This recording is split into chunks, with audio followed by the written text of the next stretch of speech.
And this is how my trolling motor is going to mount up. I built this right here, this little riser, and what I am going to do is attach it through the deck with some self-tapping screws, probably 3 on each side. I think I'm going to try to use these right here. These are actually roofing screws and they got a little gasket on them, but since they're roofing screws, I'm assuming they're going to be okay for this application. But it's just one of the things I have on hand. I got some other ones, but they're kind of short. They're a little bit bigger, so I'm hoping with going with 3, I'm going to pre-drill the holes, put 3 on each side. I think it should secure it pretty good. And I'm also going to go ahead and go in here. I got 2 more mounting holes on the front, and I'm probably going to use either those same self-tapping screws or, like I said, them shorter ones, just something I can use and create me some kind of little spacer to go in here, and then run those to attach it to this front panel too. I think that's going to be pretty sturdy. Obviously I'm not going to have this bolt going this way, it's going to be turned upside down. But that's what I did. I made this plate, and I had to drill another hole right here because this one right here was just a little bit too far up.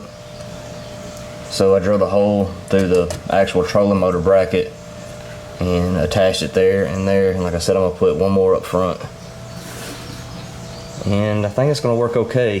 What I did is I put this trolling motor up here, and then I shimmed it up until it was pretty level. And then I just took a measurement, and that's how tall, which is, I think this is 2 inches right here, which isn't perfect, but it was close enough without having to get real creative on trying to build something. And I got the front covers off of it, and it covers up all that gap anyways, so it's going to look pretty good once it's all put together. But now what I need to do is take this thing apart, and then I'll show you exactly how I built that little bracket, that riser, and then I need to paint it before I can put it all back together and be done with it. Okay, for this riser, what I did is I pulled my measurement. I got 17 inches is what I needed from the edge of this plate once I put my trolling motor up there to this front part of this boat. And I got 17 inches. So I cut me 4 pieces of this angle. This angle is 1.5 by 2 inches. So what I did is I just took 2 pieces on each side and riveted them together to where they're flush on top, kind of made a S. And then I pulled a measurement from, actually I used this plate right here, which is 6 inches wide. So I cut me a piece of aluminum sheet 6 inches wide and 17 inches long, and then I riveted it to both of my little pieces of angle I made, my little S's, and that's what made my plate. And I mean, it's stout, and it's not like, you know, it's just holding the trolling motor up, so I don't think that you would have to do anything super special on this. I mean, yeah, if you got somebody to bend you something, it would look a lot better aesthetically, but man, I don't think this is going to look bad once I get it all painted up. So that's what's next. I'm going to clean it up a little bit and then paint it satin black. Hope it'll match everything else.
All right, so somebody over time, I guess the previous owner from Jacob, because Jacob said he didn't do it, looks like they were a little rough on this hood and then tried to fix it but didn't do a great job of it. You can see it's got this crack right here and then some fiberglass patch right here, and it's just all cracked up, and the inside of it's got some fiberglass patch, which I ain't gonna get like real crazy about trying to fix it, but what I want to do is go ahead and sand it down and then maybe put a little fiberglass resin in these crack spots and then go ahead and sand it back down and then paint it flat black. That way it'll match the boat. I actually found these decals, the original ones, but I think I'm just gonna make some out of vinyl, some vinyl sticker, and put on there. I think it'll look cool. Do the same color as I'm doing on the side of the boat so it'll match. I'm not even sure if I'm gonna keep this motor. If I end up keeping this boat, I'm gonna sell this motor and get something bigger, because 8 horses is kind of underpowered for this boat, especially with me adding this extra weight to it. But I want it to look good for now. Not to mention, I mean, if I go to resell it, it'll look a little better anyways. So let's do a little work to it. See if we can't make it look a little cleaner.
now both motors are on the boat. Only thing I got left to do now is do the lights up front and a couple little things tying everything together, and this project will be done, thank goodness. I'm getting tired of it. I'm ready to put this thing on the water. I appreciate you guys watching, and I'll see you on the next one.